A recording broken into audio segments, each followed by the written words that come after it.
Hello बच्चों, ये worksheet number 16 है। हम इस वीडियो में वर्कशीट नंबर 16, 17, 18, 19, 20 5 वर्कशीट देखेंगे। आपको जो भी वर्कशीट नहीं समझ में आ रही हो तो वीडियो को आगे पीछे करके, आगे बढ़ा के या पीछे करके देख सकते हैं। और कोई भी वर्कशीट भरनी हो और आपको लगता है कि वीडियो स्पीड से चल रहा है तो मतलब वो वर्कशीट समझने के बाद वीडियो को रोक कर भी वर्कशीट भर सकते हैं। वर्कशीट नंबर 16 क्या है? Uses plural mac markers appropriately, मतलब आपको बहुवचन का प्रयोग करना है इसमें। चित्रों को देखकर look at the pictures and write their plural forms, मतलब ये जो लिख रखा है इस साइड में, इनको सभी वर्ड्स को पढ़ना है।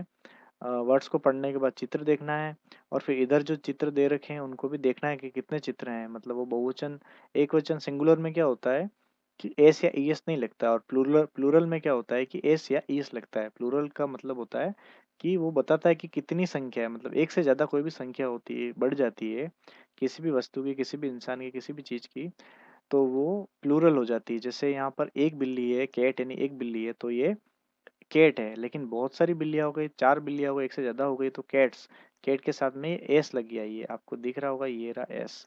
कैट्स लगने से इससे पता चल रहा है, इस वर्ड से पता चलेगा कि बहुत सारी, एक से ज़्यादा बिल्लियाँ हैं। कितनी है वो नहीं चलेगा, लेकिन एक से ज़्यादा इतना पता चलेगा। फिर ये लिखा है कप, ये चाय का कप है तो 4 कप हैं, या ये कितने हैं, 5 है, 1 2 3 4 5, मतलब एक से ज़्यादा ही है। एक होता तो कप आता, लेकिन एक से ज़्यादा होते ही, 2 होते ही, 3 होते ही, 4, कितने भी होंगे, मतलब एक से ज़्यादा होते ही एस या ईएस लग जाएगा उस चीज़ के नाम के वर्ड में। जैसे इसमें कप में कप्स हो गया, ये पूरा लिखना है हमें। हमने पहले से आपको लिख रखा है समझाने के लिए। मैंगो यानी आम, लेकिन ये ज़्यादा आम है, आम ज़्यादा है, एक से ज़्यादा है तो मैंगोज, इसमें क्या ईएस लगता है। इसमें ये ध्यान रखने वाली चीज़ है, इसमें ईएस लगता है, आपको दिख रहा होगा मैंगोज में। ये है बॉक्स, और एक से ज़्यादा बॉक्स हैं, 3 बॉक्स हैं तो बॉक्स के साथ में क्या लग गया, ईएस। इसमें भी आप देखो ईएस लग चुका है। आपको पूरा लिखना है, ऐसा निशान मत बनाना। टोमेटो मतलब टमाटर होता है, यहाँ पे एक से ज़्यादा टमाटर हैं इसलिए टोमेटो के साथ ईएस लग गया लास्ट में। इसको अलग से नहीं लिखते हैं, इसी के साथ में लिखना है। अब कहीं पर भी किताब में टोमेटोज लिखा होगा, इसका मतलब है कि एक से ज़्यादा टमाटर हैं। और सिर्फ टोमेटो लिखा है या बॉक्स लिखा है, इसका मतलब एक बॉक्स है। टोमेटो लिखा मतलब एक टमाटर है। और टोमेटोज लिखा है, ईएस लिखा हुआ पीछे किसी भी वर्ड में, या एस लिखा हुआ, इसका मतलब वहां पर एक से ज्यादा चीजें हैं। जैसे यहाँ बस लिखा है, एक ही बस है, लेकिन 2 बसें कब हो गई, जब ईएस लिखा हुआ है तब 2 बसें हो गई। फॉक्स यानी लोमड़ी होता है, एक से ज्यादा फॉक्स, लोमड़ियां, इसलिए ईएस लग गया, फॉक्सेस हो गया। बेट यानी बल्ला होता है, लेकिन एस लगते ही एक से ज्यादा बल्ले हो गए। हॉर्सेस, एक एस लग गया, इसमें 3 घोड़े हैं। बुक यानी किताब, एस लगती, एक से ज्यादा, दो देखो, एक होती तो बुक आ जाता है, यहाँ पे एक है तो बुक आया, लेकिन एक से ज्यादा हो गई, 2 हो गई तो एस लग गया, बुक्स हो गया। अब इस वीडियो को आप यहाँ पर रोक लीजिए और इसको फिल कर लीजिए यहाँ तक। अब यहाँ पर रोक लीजिए इसको और फिल कर लीजिए, आराम से वर्कशीट कंप्लीट कर लीजिए। फिर से कर लीजिए, ये लो। अब हम वर्कशीट नंबर 17 में जा रहे हैं। वर्कशीट नंबर 17 में आ गए। वर्कशीट नंबर 17 में क्या बता रखा है, यूजेस प्रोनाउंस अप्रोप्रिएटली। प्रोनाउन का मतलब होता है जहाँ पर नाउन वाले वर्ड्स हैं, उन नाउन वाले वर्ड्स को ज्यादा यूज में नहीं लेना है। मतलब जहाँ संज्ञा के शब्द आ रहे हैं, उन संज्ञा के शब्दों को बार बार नहीं लिखना है और उनकी जगह दूसरे शब्दों को लिखना है। वो दूसरे शब्द कौन से होते हैं? सर्वनाम, हिंदी में सर्वनाम कहते हैं और अंग्रेजी में प्रोनाउन कहते हैं। जैसे सुरेश खा रहा है, सुरेश नाच रहा है, सुरेश आ रहा है, बार बार सुरेश नहीं लिखना है अपन को। सुरेश के बारे में किसी को बताना है या कहीं लिखना है तो बार बार सुरेश नहीं लिखना है। इससे हम क्या करेंगे, सुरेश नाच रहा है, वहाँ खा रहा है, वहाँ पी रहा है, वहाँ आ रहा है, वहाँ जा रहा है, वहाँ लिखेंगे। तो जैसे लड़का है तो लड़के के लिए वहाँ, और लड़की के लिए भी वहीं आएगा।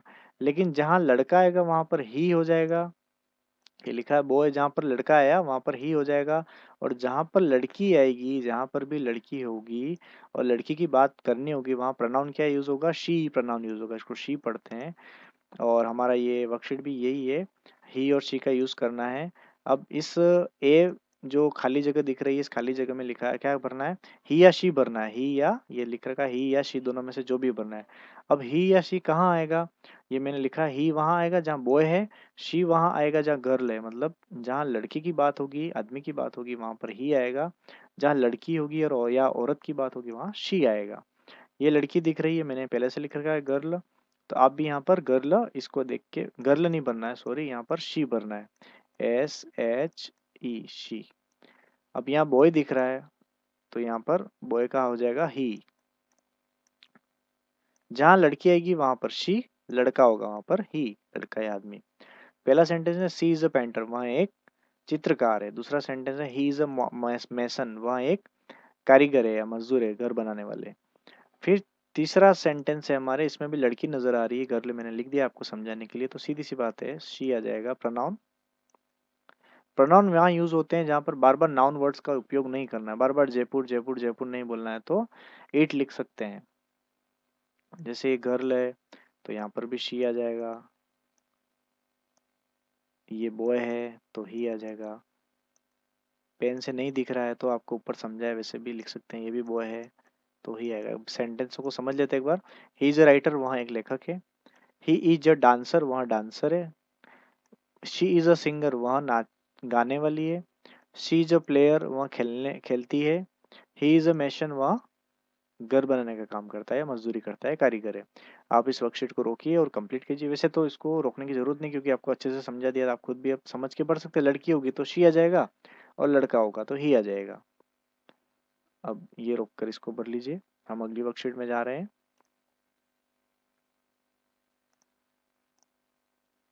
हम वर्कशीट नंबर 18 में आ गए हैं। वर्कशीट नंबर 18 में एनिमल नेम्स इन कंटेक्स्ट, मतलब इस यहाँ वर्कशीट नंबर 18 में बहुत सारे एनिमल्स दे रखे हैं। अब उन एनिमल्स का क्या करना है, पहचानना है। पहचानने के साथ क्या करना है, टिक डोमेस्टिक एनिमल्स। डोमेस्टिक का मतलब घरेलू, घरेलू का मतलब जो घर में हम जिनको रखते हैं या घर के आसपास रहने वाले जानवर, एनिमल्स यानी जानवर। In the box and right names of all the animals, मतलब ये बॉक्स दे रखा आपको दिख रहा होगा, इस बॉक्स में बहुत सारे एनिमल्स लिखे हैं। Lion, dog, fox, horse, rabbit, bear, goat, cow, sheep, deer, ये बहुत सारे एनिमल्स लिखे हैं। लेकिन इसमें जो एनिमल घर में या घर के आसपास रहते होंगे उनके यहाँ बॉक्स में टिक लगाना है। जो नहीं रहते घर में या घर के आसपास उसके यहाँ कुछ नहीं करना, छोड़ देना है। तो हमने ये पहले से लिख रखा है, ये शेर है लॉयन, LION, लॉयन यानी शेर, घर में नहीं रहता है इसलिए टिक नहीं लगाना है। ये बकरी है, बकरी को गोट कहते हैं, GOAT, गोट यानी बकरी, घर में नहीं, किसी के घर में हो सकती है, घर के आसपास भी हो सकती है इसलिए टिक लगा रहे हैं। ये रैबिट है, रैबिट यानी खरगोश होता है, खरगोश किसी के हो तो टिक लगा दे, नहीं हो तो नहीं लगाए।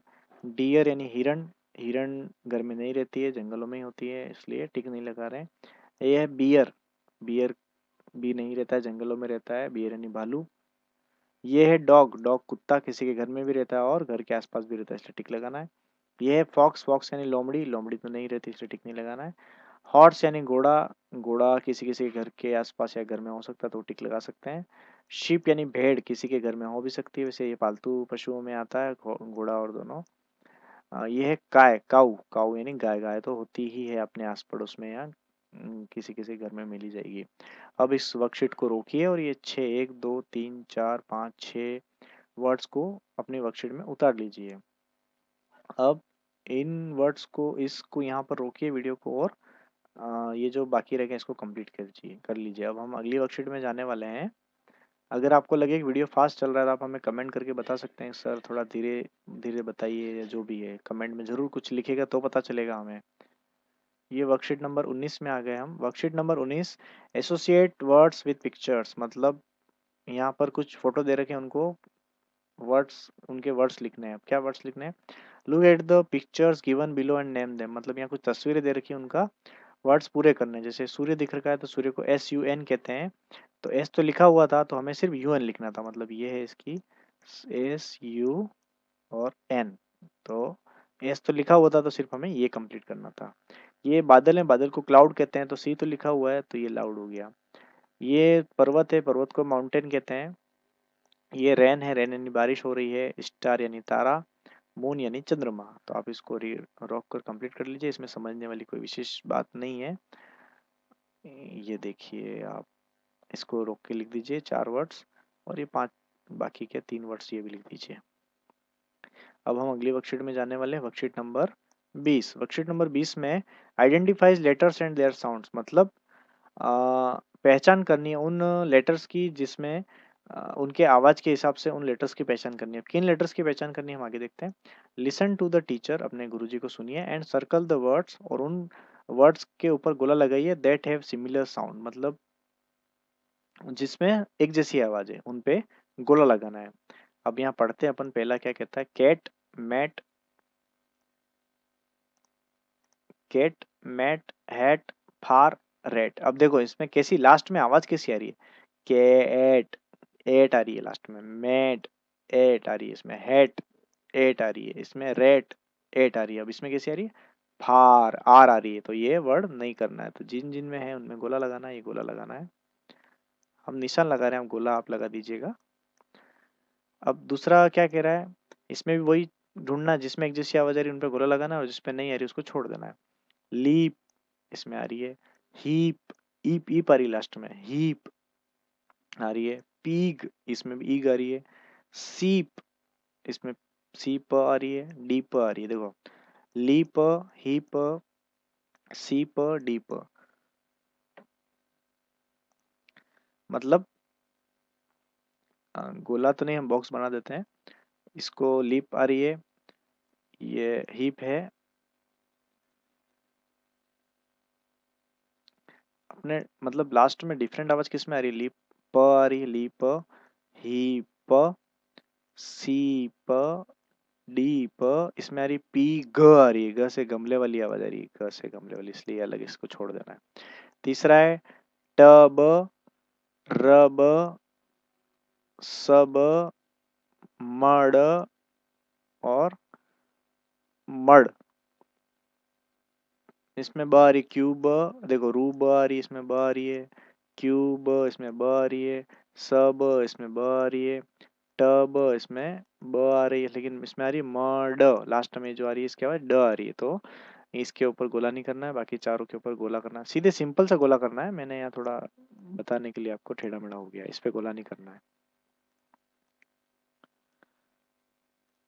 चौथा है पोट, इस पे होगा हॉट, ट आ रही है, नॉट ट इस पे भी आ रही है, इसमें लॉट ट इस पे भी आ रही है, इसमें क्या आ रही है मॉप प आ रही, पी ए प इसमें नहीं लगेगा। पांचवा है red fed bed led mat, इसमें नहीं आएगा। इसमें डॉग फोग होग लोग, और इसमें आ रही है गोट आ रही है, ट इसमें नहीं लगेगा। ये हमारी वर्कशीट कंप्लीट हो गई, आप इसको रोक के कंप्लीट कर लीजिए, ये हमने रोका हुआ है।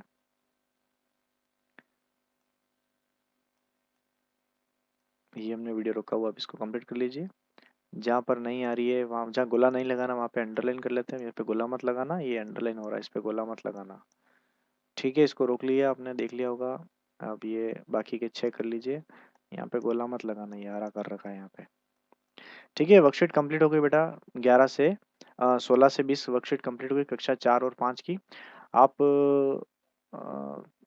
हमारे चैनल को जरूर सब्सक्राइब करिए, और कोई समस्या हो, वीडियो देखने में कोई समस्या आ रही है या कुछ समझने में दिक्कत आ रही है, कुछ गलत लगा हो तो भी जरूर कमेंट करें। ये आपकी 16 से 20 वर्कशीट कंप्लीट हो गई, और हमारा चैनल जरूर सब्सक्राइब करें।